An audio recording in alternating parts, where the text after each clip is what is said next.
Cinderella கதை. ஒரு காலத்தில் ஒரு சிறிய நாட்டில் சிண்ட்ரெல்லா என்ற நல்ல மனம் கொண்ட அழகான பெண் வாழ்ந்து வந்தாள். அவள் தாயார் இறந்த பிறகு அவளுடைய தந்தை மறுமணம் செய்து கொண்டார். ஆனால் சில காலத்திலேயே அவரும் இறந்துவிட்டார். அதற்குப் பிறகு சிண்ட்ரெல்லா தனது கொடூரமான மாற்றுத்தாய் மற்றும் 2 அகங்காரமான மாற்று சகோதரிகளுடன் வாழ வேண்டிய நிலை ஏற்பட்டது.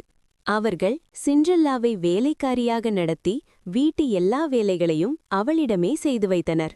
இருந்தாலும் சிண்ட்ரெல்லா ஒருபோதும் மனமுடையாமல் நல்ல மனதுடன் எல்லாவற்றையும் செய்து வந்தாள். ஒரு நாள் அரசன் தனது மகனுக்காக அரண்மனையில் ஒரு பெரிய நடன விழா நடத்தப் போவதாக அறிவித்தான்.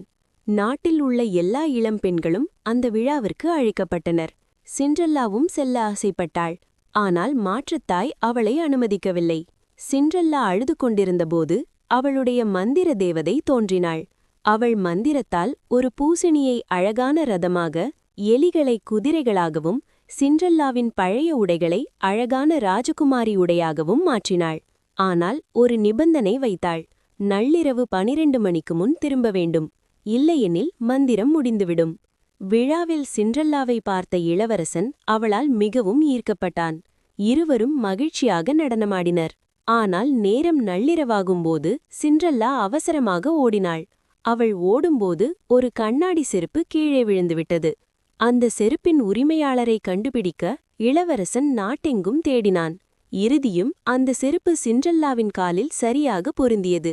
உண்மை வெளிப்பட்டதும் இளவரசன் சிண்ட்ரெல்லாவை திருமணம் செய்து கொண்டான். அதற்குப் பிறகு சிண்ட்ரெல்லா மகிழ்ச்சியுடனும் அமைதியுடனும் வாழ்ந்தாள். நல்ல மனமும் பொறுமையும் இறுதியில் நிச்சயம் வெற்றி பெறும் என்பதே இந்த கதையின் பாடம்.